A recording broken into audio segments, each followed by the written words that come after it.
creo que es una mejor oportunidad y por una razón que sí me duele, que tengo que decirla. En la última experiencia hace unos años, le terminamos muy bien a la familia el primer piso, bombos y platillos, agradecimientos, lágrimas, y cuando vimos a los 4 meses habían vendido la vivienda. Eso no nos importa a nosotros, porque al fin y al cabo alguna familia se está beneficiando. Lo que nos duele es que lo vuelvan negocio para ellos lucrarse de eso, cuando nosotros lo estamos haciendo es por ayudar a esas familias. Bienes raíces, oportunidades, inversiones y grandes referentes del sector inmobiliario. La comunidad de inversionistas más grande de habla hispana. Bienvenido a Vivamos de los Bienes Raíces Podcast. ¿Cómo funciona el mundo de la vivienda de interés social? ¿Y qué oportunidades de inversión hay en este tipo de vivienda, de barrios, entre otras? Pues hoy vamos a hablar de eso, así que quédate muy pendiente de este episodio. Señorita Alejandra Velandia, muy buenos días, ¿cómo estás? Muy buenos días, tardes o noches, según dependiendo en qué horario estás viendo, escuchando este podcast. El día de hoy tenemos un invitado de la casa, una persona que tiene bastante recorrido en toda la parte de construcción, muchísimo conocimiento de ya hace alrededor 40 años, más, un poquito más, creería yo, ya nos va a decir un poco a ciencia cierta cuántos años. Y para nosotros nos da muchísima felicidad aprender este tipo de temas, porque la vivienda de interés social es muy. Cuando yo inicié en bienes raíces, no sabía la diferencia del BIS al BIP, etc.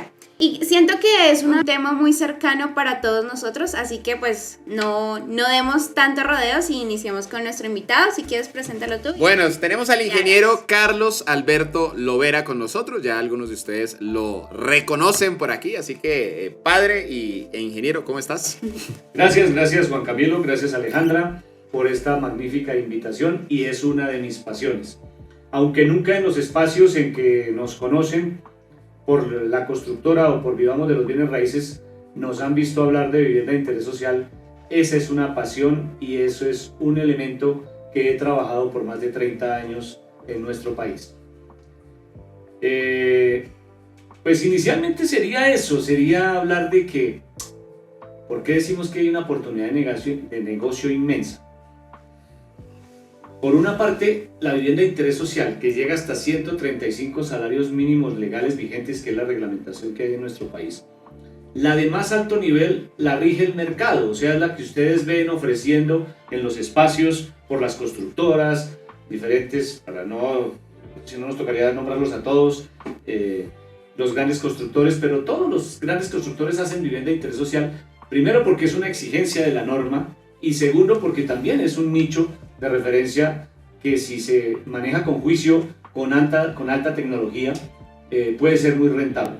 Pero hoy no vamos a hablar de esa vivienda de interés social, vamos a hablar de una que está, diría yo, un poco escondida como una gran oportunidad de negocio, y es la que se da en los barrios de origen ilegal. Y cuando digo de origen ilegal, es ilegal urbanísticamente, o sea, que son espacios de la ciudad que se han desarrollado por debajo de la norma y donde la gente empieza a construir sus inmuebles. ¿Cómo se desarrolla esa ilegalidad? Es muy sencillo. Lo que hace unos 30 años se empezó a denominar como los terreros, o sea, tierreros, viene de tierreros, pero se llaman terreros. Son las personas que compran una finca en la periferia de la ciudad, donde es difícil el control por parte de las autoridades, dividen ese terreno en pequeños lotecitos y simplemente, con tanta migración a esta ciudad o a las grandes ciudades, porque la ilegalidad en la vivienda de interés social está en todas las ciudades grandes, Cali, Medellín para nuestro ámbito, Barranquilla, Santa Marta, las que quieran, Ibagué, incluso ciudades pequeñas como esta adolecen de ese tipo de problemas en su periferia. Y si vamos a hablar de Latinoamérica, ese es un problema igual en Perú, en Ecuador, en México, en Argentina, en Chile, en cualquier parte, siempre en la periferia de la ciudad. O sea, lo más lejano al control de las autoridades es el desarrollo de estos terrenos. ¿Y qué hace que sean ilegales, digamos? O sea, ¿por qué es ilegal esa actividad? Magnífica pregunta. La ilegalidad se da porque por lo general son tierras que son rurales. O sea, están por fuera del ámbito urbanístico, de la norma que rige esta ciudad o cualquiera como Bogotá para imponer sus reglas con respecto a cómo se deben desarrollar los barrios o cómo se deben desarrollar un núcleo de viviendas a la luz de la norma. Entonces, ¿qué hacen? Se van precisamente a estos terrenos que son rurales, como sucedía aquí, los que conozcan muy bien Bogotá, Usme, Ciudad Bolívar, por nombrar algunos, Suba, Usaquén, y compran es en la ruralidad. Entonces tú compras es una finca. Por ende, las fincas son ¿qué? Pues terrenos muy grandes que cuando tú los compras y se vuelve muy barata la tierra porque son grandes extensiones. Y es barata, ¿por qué? Porque se supone que no puedes desarrollar vivienda. ¿Y normalmente cuando venden no le entregan escritura a las personas? ¿O? Claro. No podrían darles escritura, como bien lo dices, porque se supone que es un terreno de mayor extensión. Eso es una finca, un terreno de mayor extensión. Que para poder volverlo con una escritura individual de un lote, pues tendrían que hacer todo lo que ya conocemos en la parte urbana. O sea, someterlo a una licencia de urbanismo que te da la posibilidad de hacer los lotecitos, de hacer las vías, los parques, todo lo que implica una urbanización legalmente constituida. Y en ese momento sí te dan la posibilidad de que cada predio que queda te autorizan para que tenga una matrícula inmobiliaria independiente y de esa manera poderle dar la escritura a quien compra. Pero aquí lo que hace el terrero es simplemente dividir esa finca, hacerle unas vías como se le ocurre, las menos ideales y las que menor cantidad se pueda, y sacarle el mayor provecho al número de lotes. No deja parques, casi que no deja ni para andenes, ni para vías, ni para recreación, mucho menos, ni para accesos adecuados, sino simplemente lotear. Y viene la familia del campo o desplazada por diferentes motivos en nuestro país y le dice: aquí le tengo un lotecito, páguelo como pueda, cuánto trae, le mide, como dicen, le mide la capacidad a la persona y de pronto le dice: mire, páguemelo de a 500,000 pesitos y no sé qué, pero usted ya tiene, yo con esto le doy una promesa de compraventa. Y como todo el mundo conoce que el señor es el dueño de eso, entonces le creen y tranquila que eso dentro de poco, en el paso del tiempo, le vamos a dar su escritura.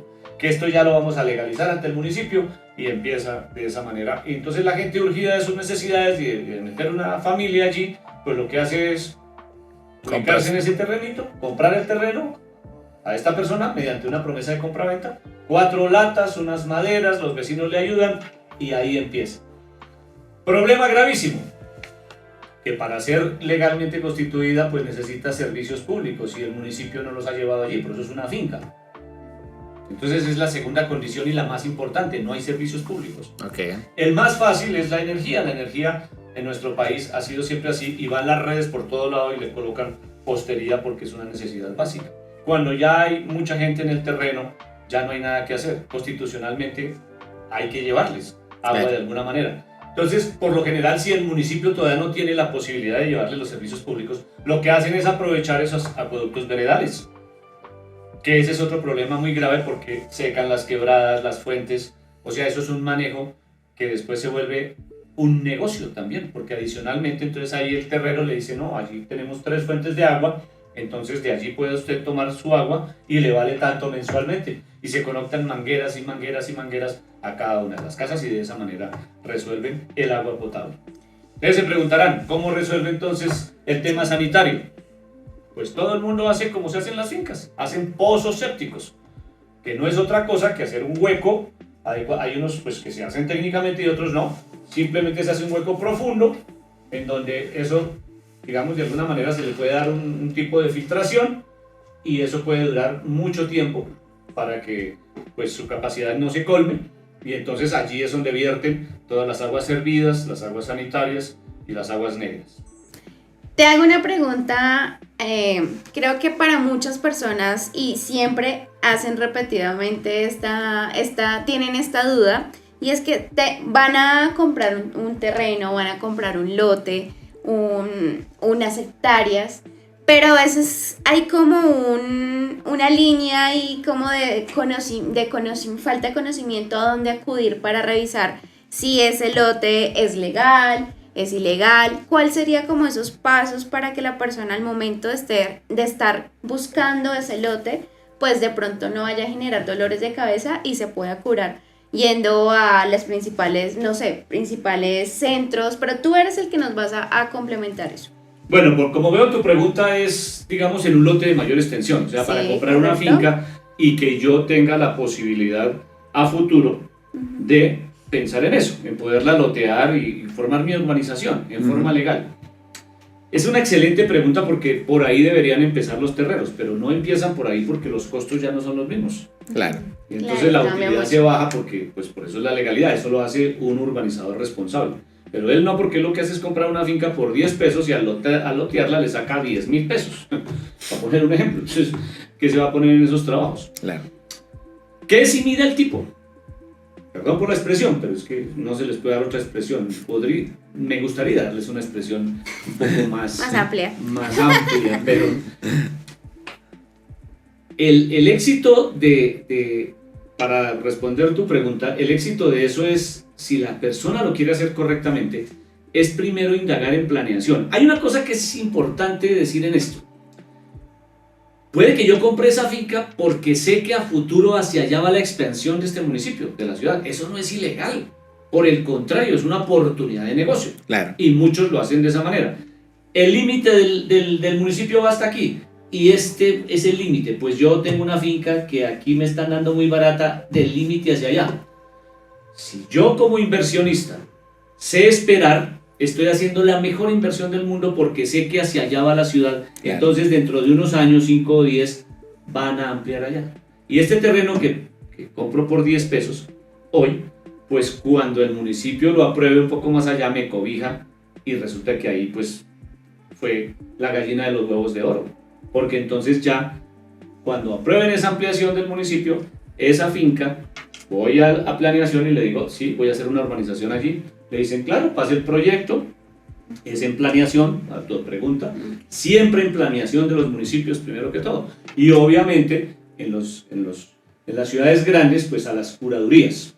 Pero es planeación el primer ente, ¿por qué? Porque la expansión de la ciudad, al menos en nuestro ámbito, lo maneja algo que se llaman los POT o otras denominaciones, y los municipios son más pequeños, que es el plan de ordenamiento territorial, o sea, cómo es que armamos poco a poco las ciudades. Si eso es de esa manera, es el primer ente que te va a dar la regulación de esa tierra que vas a expandir, pero muy seguramente allí es donde vas a poder lograr ese desarrollo urbanístico.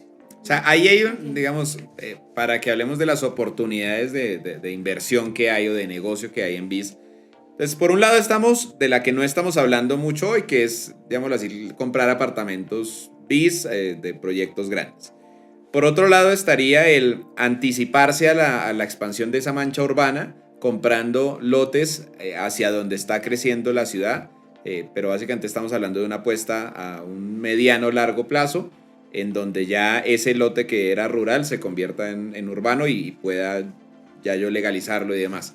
¿Qué otra oportunidad hay en el mundo BIS? Bueno, para complementar la primera parte está perfecto, es como tres nichos. Sí. De esa segunda yo siempre diría que esa inversión es cuando yo la pienso a 10, 12, 14 años. Ok. O sea, mínimo 10 años. ¿Por qué? Por una cosa muy sencilla, los planes de ordenamiento del territorio en nuestro país más o menos se dan para 10 o 12 años. Ok. Entonces, si yo rápidamente, hasta aquí fue mi límite, lo que está de ahí para allá, yo debería comprar y quedarme tranquilo, poner vaquitas, poner alguna cosa, cultivos y esperar. Ok. Porque ahí tengo una riqueza ya guardada, porque sé, estudiando mi vocación, de que se allá va a correr el municipio. Ok. La primera, que me salté, esta sería la de la mitad, la rige el mercado, como tú lo dijiste, los grandes urbanizadores, edificios, apartamentos y casas de vivienda de interés social, que por lo regular son más alto el porcentaje de apartamentos que de casas. Ok. Y el tercer nicho, que es el que a mi juicio nunca se ha explotado realmente, ni se ha explorado, es esa gran oportunidad de negocio que hay en los barrios de origen ilegal, o sea, esto de los terreros que les decía, pero que tenemos la certeza de que el municipio en el tiempo los va a legalizar. Ok. Entonces, porque ya la presión de la ciudad también creció hacia allá, como sucede en los que estén en Bogotá o en las diferentes ciudades, cuando ven hacia las montañas y es barrios y barrios y casitas y casitas y casitas construidas, pues no le queda otro remedio al municipio que legalizar eso urbanísticamente, llevarle los servicios públicos, y después de que se legaliza urbanísticamente, es que ya ni siquiera es que es por si quiere, es una obligación del municipio llevarle todos los servicios y todo lo que necesita esta gente. Ahí es donde digo que hay una gran oportunidad de negocio. Ok. Pero, teniendo en cuenta en hacerlo, hacer un barrido a estos barrios de los que tengan realmente vocación para ser legalizados urbanísticamente. Okay. Hablando de eso, la vocación, ¿dónde averiguo ese tipo de vocación y dónde estaría cumpliendo, digamos, esa proyección del gobierno para cobijar ese tipo de barrios? Muy fácil, uno optaría por el mismo ente, que es planeación, la oficina de planeación de su municipio, y uno optaría por aquellos barrios que ya están legalizados urbanísticamente recientemente. Ya. Okay. Hay resoluciones donde este barrio ya fue legalizado por esto y por esto y por esto. Cuando ya tienes esa resolución, tú vas allí a un barrio legalizado urbanísticamente, y quiere decir que puedes tramitar una licencia de construcción, que puedes exigir unos servicios públicos, que puedes ayudar y coadyuvar para que eso sea una realidad. Porque estoy convencido, más de 30 años metido en este cuento de la vivienda de interés social, digamos en la construcción, que me preguntaban al principio, realmente sobre los 40, 41 años metidos en este, pero en la vivienda de interés social hace más de 30 años. ¿Por qué la oportunidad de negocio? Porque si yo voy a ese barrio que está ya legalizado urbanísticamente, pero que provino de una ilegalidad por el terrero que dividió y te vendió, carece de todo. Carece de las redes sanitarias, de la red de agua potable, muy seguramente conexiones clandestinas a los postes que coloca la energía por algo que no puede dejarlos sin energía, pero que no están las redes a cada casita conectadas adecuadamente, que no hay las vías, que no hay andenes, que no hay parques, que no hay nada. Si yo llego con una propuesta muy buena para esa gente que hace eso con tanto esfuerzo, miren la ciudad de cualquiera de sus ciudades hacia los cerros, y esa ciudad se construyó no con plata que le regalaron a la gente, es con la plata del bolsillo de la gente, que compra sus 2 bultos de cemento, sus 200 ladrillos y trabaja con su familia sábados y domingos. Por eso vamos a hablar al final de nuestro proyecto Con Hogar, que viene de una idea bien bonita para ayudar un poquito a mitigar este tipo de situaciones, que obviamente es una gota fría en una plancha caliente, pero lo hacemos con mucho cariño. ¿Por qué la oportunidad de negocio? Porque yo puedo colocar y coger una manzana completa de estas personas, porque allí el problema es la financiación, el problema es la plata, y nosotros ya nos dimos cuenta que el problema no es la plata en los negocios de construcción. Entonces es aplicar esa misma metodología, a ver cómo apalancamos financieramente para que eso sea posible. Pero básicamente, de hecho, para ser más claros, es comprarle los lotes.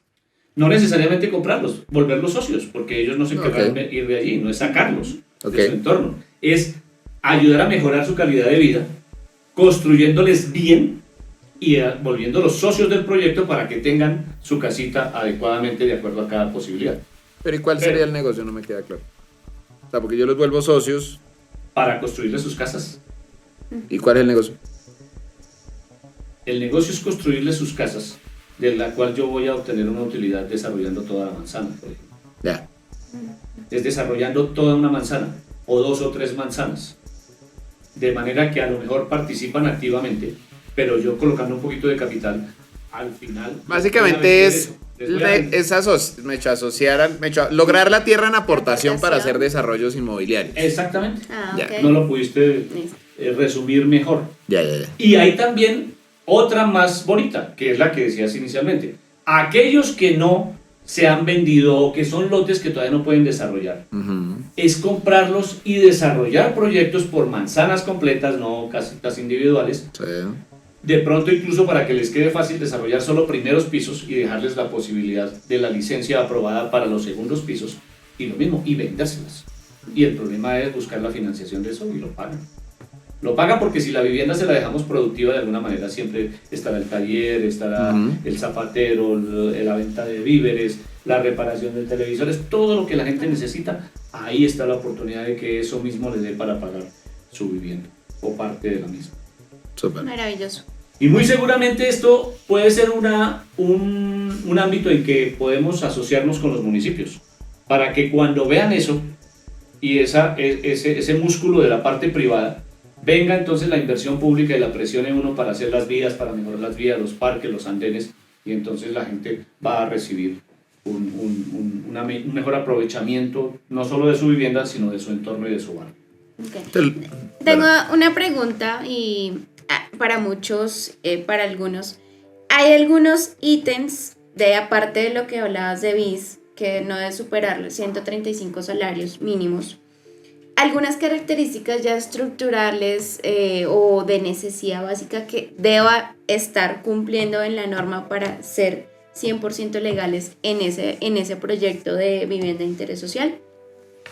Digamos que no hay una limitación en ello, porque por lo general aquí estamos hablando siempre de casas, o sea, lotes vacíos o lotes que los llamamos embrión porque iniciaron una parte de la vivienda, pero por lo general hay como dos medidas estándar que los que denominé terreros en un principio han subdividido los lotes, y es el lote de 6 metros de frente por 12 de fondo o el de 5 metros por 10 de fondo. Eso depende de la finca y del mayor aprovechamiento que ellos quieren hacer. Antes había el de 7 por 12, pero digamos que no tiene ninguna limitación porque allí ya no le rige para hacer vivienda de interés social un límite en el costo, sino porque está en un barrio de vivienda de interés social, por, digamos, el estrato socioeconómico en que están las familias, por las condiciones geográficas, topográficas y de inversión en el terreno. Entonces ahí no hay límite, pero tiene la gran posibilidad de que si yo le hago muy bien una cimentación, un primer piso, pues seguramente le dejo para 2 o hasta 3 pisos, y obviamente cumpliendo lo que la norma para ese barrio nos dé, que por lo regular va hasta los 3 pisos. Yo pregunto algo, digamos, bueno, o sea, ya entendimos la oportunidad que habría, que es en los barrios que recién estén legalizados o que se vayan a legalizar y comprar antes de ir a aguantar ese proceso. Cuando ya estén legalizados es lograr las tierras en aportación para hacer desarrollos grandes.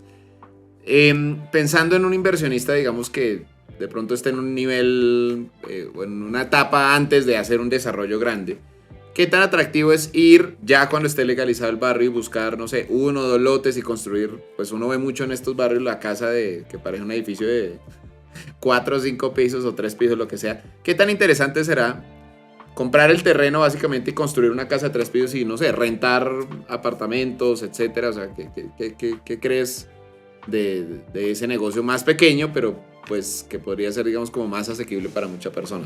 No, es viable. Eso, digamos, no es ni siquiera nuevo ni es una idea nuestra. Eso ya se viene dando en estos barrios de esa manera.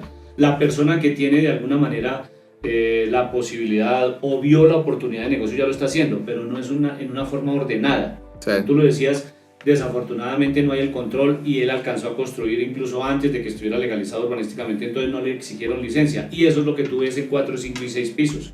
Algunas bien construidas, no digo que todas están mal, pero la mayoría no cumpliendo ningunos temas de sismoresistencia y demás, y provocando mucha dificultad y mucha vulnerabilidad y mucho riesgo frente a un movimiento sísmico en Bogotá, Bogotá tiene un problema muy grave, y es que la atraviesan 3 fallas geológicas, lo que la hace vulnerable en que en cualquier momento puede haber un temblor de grandes magnitudes y demás.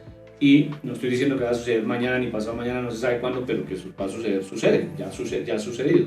Y esas viviendas son las más vulnerables por no estar construidas cumpliendo la norma. Entonces, lo atractivo para un inversionista, claro que sí, haciéndolo en ese barrio legalizado y que seguramente te aprueban 3 pisos máximo, porque más o menos la norma va por ahí.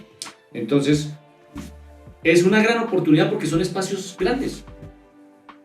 Y las familias allí sí son grandecitas, ahí sí no necesitan aparte estudios, ahí sí se necesitan de mayor de 60, 70 metros para que estén cómodos. Pero hay que tenerles varias opciones porque obviamente la capacidad de pago no es la más atractiva. Claro. Entonces los niveles de aportación en eso, de ingresos de las familias, pues no son muy grandes, pero seguro estoy de que muchas de ellas hoy en día la capacidad de producir dinero y demás es mucho más fácil que hace 20, 30 años, y la familia lo que quiere es seguridad para sus hijos y demás. Eso se ve allí. Eso sí, hay que dejarles meter el perro y el loro, porque mínimo tiene un perro, loro y gato, pero hay que pensar en ello, y sí se da como una posibilidad muy interesante para arriendo. Hay que tener flexibilidad, pero también contratos muy bien hechos frente a ese tipo de situaciones para que no sea un problema una persona pues que quede insolvente y no pueda pagar y entonces te quedes ahí amarrado al problema de siempre de que no sale y en estos sitios pues es más difícil ir a sacar a una persona porque no pudo pagar y demás. Bueno, una de las cosas también para muchos es como que aún no sabe esta organización, esta fundación que es Conhogar. Hablemos un poquito de Conhogar. Cuando conocí al ingeniero Carlos, tuve la oportunidad de que él me comentó la experiencia que tuviste el logro de construir o autoconstruir 1.600 casas, por favor ahorita me corriges el dato, y de ahí yo creo que desde ahí como que robó esos proyectos su corazón y por eso me imagino que ha surgido Conhogar. Yo creo que tú eres la persona más indicada para que le comuniques a la comunidad qué es Conhogar, a qué se dedica, cómo nació, porque es muy importante pues ese antes, ese después y qué se viene para Conhogar. Gracias, y este es un tema muy bonito porque surgió de esto, de la experiencia. 1785 viviendas, fue mi responsabilidad terminar un programa en Ciudad Bolívar y con el paso del tiempo siempre pensaba en los barrios. Esto fue en un barrio, 3 barrios reconocidos y legalizados urbanísticamente porque era un programa del distrito, pero al ver toda la problemática alrededor de estos 3 barrios, que era la ilegalidad de la que estamos hablando, de los terreros y demás, yo decía, tiene que haber alguna forma de ayudar a esta gente y de poder mejorar esas condiciones en que viven. Entonces tuvimos la oportunidad de estar en Cuba con un programa que allí se llama es el ingeniero de la comunidad. Realmente toda la autoridad de Conhogar y del ingeniero del barrio no es solo mía, vino de esa idea y allá el arquitecto no es solo una persona que le ayuda a mejorar las condiciones de sus casas físicamente, porque pues obviamente los recursos allí son absolutamente limitados. Él se convierte en un asesor, en un confidente y en ayudar a mejorar la armonía de las familias. Es una cosa bien curiosa, porque pues en arquitectura y con los recursos tan limitados pues le ayuda a que tape el huequito allí, póngale un entrepaño aquí, guarde la ropita allá, pero allí no hay de que tumbe esta pared y hagamos otro baño porque no hay los recursos. Pero sí se convierte en el referente. Es el profesional que la señora se le queja porque el señor es un poco brusco, que tiene problema con los hijos porque ya están fumando marihuana, porque no sé qué, porque hay mucha mala convivencia con los vecinos y el personaje se convertía en eso. Okay. Cuando yo llegué acá, me vino una reflexión en ese sentido y dije, oiga, nosotros podemos hacer una cosa parecida, pero al contrario, o sea, sí somos nosotros llevarles servicios profesionales a estas familias, pero para mejorar sus casas. Porque aquí la problemática es diferente. Aquí la gente tiene un poder adquisitivo diferente, tiene oportunidades, puede mejorar, lo que les digo yo, los fines de semana comprar sus ladrillos y pegarlos, y eso es lo que hacen. Entonces, hicimos un primer ejercicio con el apoyo de la Universidad Minuto de Dios. Allá había el Centro de Estudios en Vivienda de Interés Social, del cual fui director 4 años, y me inventé ese nombre, el ingeniero del barrio. Y tuve la oportunidad en ese momento con el rector, todo su apoyo para montar el programa, que inclusive en esos inicios Juan Camilo nos acompañó en varias ocasiones a este proceso. Ese es un programa que inició muy bonito porque teníamos un móvil y el móvil lo arrastrábamos con nuestros carros para poder llevar, y era la oficina. Llevábamos a los barrios con altoparlantes, el ingeniero al barrio le ofrece los servicios profesionales y no sé qué, música y todo, y la gente acudía a esa oficina. Okay, y para narrarlo es muy bonito porque creamos 3 modelos de vivienda para que la gente se acomodara a eso, no cada quien lo que quisiera, sino 3 modelos. 3 categorías. 3, digámoslo, exacto, de acuerdo a las necesidades de la familia, los que tuvieran muchos muchachitos, o los que tuvieran niños y niñas, o si eran solitos y un bebé, entonces viene, en inicio les podemos hacer la vivienda hacia esa, la que más le gustara. Y esos planitos, las personas los escogían, nosotros se los ploteábamos, se los pulíamos y le tramitábamos su licencia de construcción. Porque todo sobre la legalidad, claro. Porque tenemos que contribuir a que la ciudad y todo sea cada vez mejor. Nosotros no podemos estar con ayudas invirtiendo en la ilegalidad, Total. sino todo lo contrario, de manera que la gente entienda que ser legal vale la pena. Claro. Entonces, después de que salía la licencia, y la verdad que ahí sí, un poquito haciéndonos oídos sordos a los tiempos, en nuestro país los temas de permisos y demás son bastante engorrosos y bastante lentos, pero ya cuando la licencia iba caminando y sabíamos que iba a ser aprobada, por ahí a los 2-3 meses iniciábamos la construcción. Y les hacíamos su primer piso, Okay. con donaciones. ¿Qué vinculábamos también a esto? Algo que denominamos también y que pues en otros ámbitos también lo denominan igualmente, que es el banco de materiales.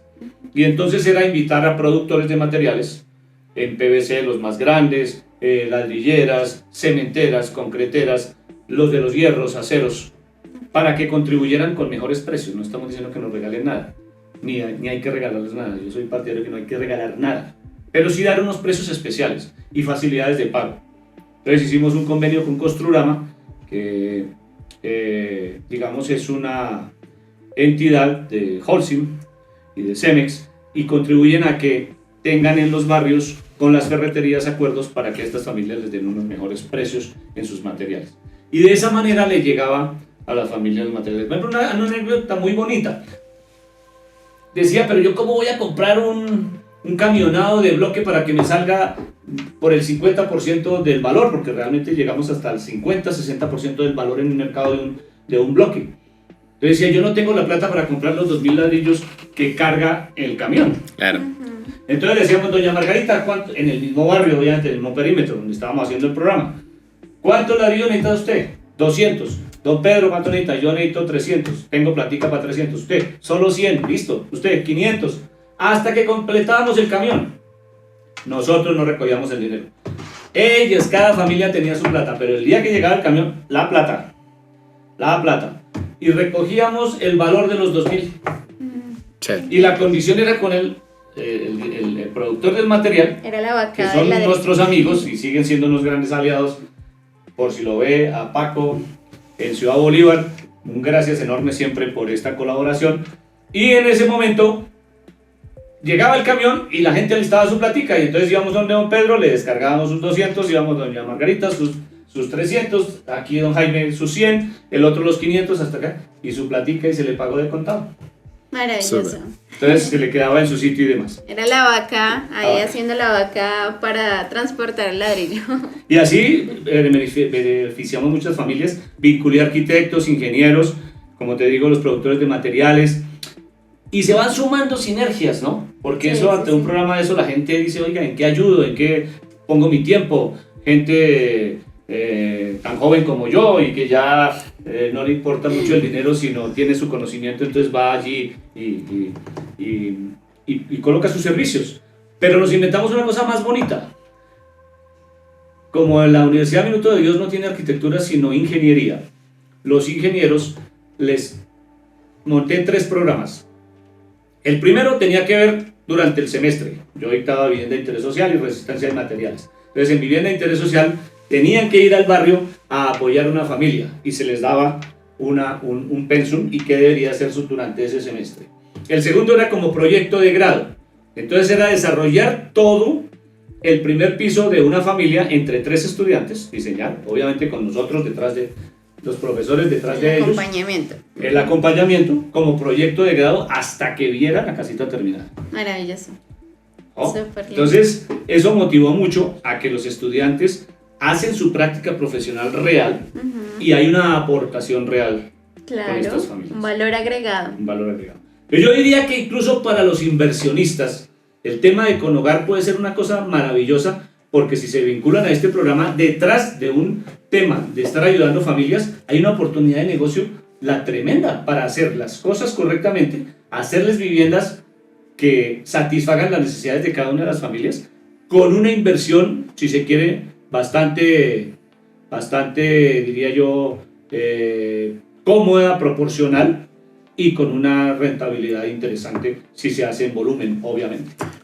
Hoy en día para compartirle a la comunidad, Conogar pues se constituyó como fundación, es parte del grupo, y lo que estamos haciendo es que desde cada una de las empresas donamos una parte de los ingresos para construir viviendas. Realmente ese es un proyecto que reactivamos, digamos, ya convivamos de los bienes raíces, mi padre, bueno, todos los que hacemos parte, muy recientemente y pues ya elegimos un barrio. Si quieres, cuéntanos un poquito de eso y de lo que se viene para inicios del 2022, que ya se va a hacer pues como la primera casa, llamémoslo así, en esta nueva era, llamémoslo, de Conogar. Cuéntanos un poquito.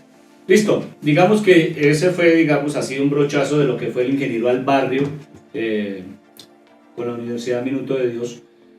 Pero nosotros, cuando ya me retiré de la universidad por mis múltiples ocupaciones y por no poderle brindar, digamos, mi tiempo a la institución, dentro de la empresa creamos Conogar. Conogar ya tiene unos 6, 8 años, que adoptamos ahora en 3LB y que de alguna manera estamos ofreciendo los mismos servicios que les acabo de comentar, llevarles servicios profesionales a las personas pues, para que mejoren su calidad de vida, sus espacios y demás. Con un voluntariado de arquitectos que han hecho un trabajo enorme, no quiero nombrarlos con sus nombres para si se me queda alguno se me entristezca, pero es un grupo maravilloso que han venido trabajando en los últimos casi ya 4 meses y estamos a puertas de seleccionar la primer familia que se va a ver beneficiada de nuestro proyecto. ¿En qué consiste? Y en eso estamos, casi que ni se los había dicho a ellos, pero digamos que es un proyecto ya para iniciar 2022. En principio hemos pensado que es lograr lo mismo, darle a una familia todo un primer piso terminado. Pero a veces pienso que hay que aprender de las experiencias pasadas, y eso no se los había dicho. Pero posiblemente voy a poner a consideración de la presidencia y demás, que más bien escojamos 2 familias y hacemos mitad y mitad. Porque de esa manera les va a quedar hambre por seguir trabajando por su vivienda, asesorados por nosotros para que la terminen y podemos, es más bien beneficiar 2 familias. Creo que es una mejor oportunidad y por una razón que sí me duele, que tengo que decirla. En la última experiencia hace unos años, le terminamos muy bien a la familia el primer piso, bombos y platillos, agradecimientos, lágrimas, y cuando vimos a los 4 meses habían vendido la vivienda.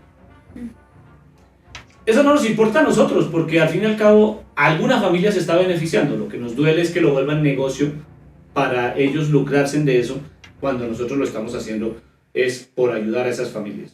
Entonces, se me ha ocurrido esta semana, y eso es primicia aquí para ustedes. Nos estamos enterando. Hasta ahora nos estamos enterando. Es verdad, porque no se los había soltado. No, ahora hablamos detrás de cámaras. Este era un tema para nuestro comité semanal el próximo martes, pero ya que está el podcast, pues quise decirlo para que también nos den ideas y demás y contribuyan en la medida que quieran invertir en estas zonas y se les ocurra otro tipo de ayudas o de forma de apalancar a estas familias. Pero creo que si no les damos todo, podemos frenar esa posibilidad aún más y que la gente, si se mete, si colabora, si suda, si llora, si se machuca, si se hiere construyendo su casa, la va a querer y hay un arraigo mucho más poderoso sobre la misma, para no pensar que simplemente la constituyen un instrumento financiero para después lucrarse de ella. Maravilloso. Yo ahí quiero decir que y a ti como inversionista en formación y que estás en el proceso, etcétera, no todo es para invertir. Es importante destinar un porcentaje para dar, para donar. Hay una frase que dice que entre más des, más vas a recibir. Entre más tú sirvas, más próspero tú serás. También es eso. Entonces, súper bienvenidos a donar en Conogar, a aportar. Nosotros lo estamos haciendo, pero hombre, si tú quieres aportar dinero o recursos, llamémoslo así, materiales o, bueno, tiempo, etcétera, súper bienvenido a hacerlo. Bueno, vamos llegando al final del podcast. ¿Tenías una pregunta? No tenía ninguna pregunta. Listo.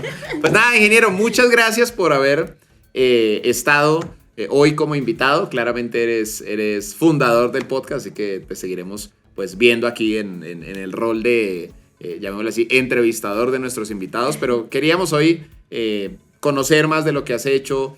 Seguramente es un abrebocas y nos da para mucho más. No sé, pregunto y déjenme saber en los comentarios si les gustaría más adelante, por ejemplo, un curso 100% de cómo invertir en vivienda de interés social. Si te llamase la atención esto, déjanoslo saber en los comentarios. Si estás escuchando este episodio en Spotify, ve a nuestro Instagram y cuéntanos si te llamaría la atención esto. Ingeniero, no sé si unas palabras que quieras decir pues ya antes de finalizar el episodio. Yo creo de todo que no es solo un tema de ser filántropo o de tener un carisma simplemente para ayudar a la gente. Es que hay una oportunidad de negocio interesante allí, en este nicho, que siendo un negocio interesante puedes contribuir a mejorar todas las posibilidades de una familia. Porque como decía el padre García Herreros, el eslogan, para los que no lo sepan, de Unicentro era siempre es el único lugar que lo tiene todo. Y decía el padre García Herreros, que tanto contribuyó y sigue contribuyendo la organización Minuto de Dios a la vivienda de interés social, es que las casas de los pobres es lo más parecido a Unicentro. Y padre, ¿por qué? Dice, porque es el único lugar que lo tiene todo. Allá adentro está la sala, el comedor, el baño, la cocina, la área de recreación, todo.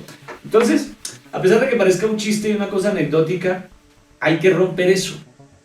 Tenemos que contribuir a mejorar esos espacios para que haya menos violencia contra los niños, contra las mujeres. De esa manera contribuimos a tener un mejor país. Bueno, muchísimas gracias. Nos vemos la próxima semana. Recuerda que todas las semanas hay nuevos episodios de el podcast Vivamos de los Bienes Raíces. Lo puedes escuchar en Spotify y lo puedes escuchar en YouTube o ver el video en YouTube. Muchísimas gracias por la asistencia y bueno, nos vemos en un próximo episodio. Gracias por escuchar Vivamos de los Bienes Raíces Podcast. Te esperamos en un próximo episodio. Para inversiones y negocios, escríbenos en Instagram en @vivamosdelosbienesraíces.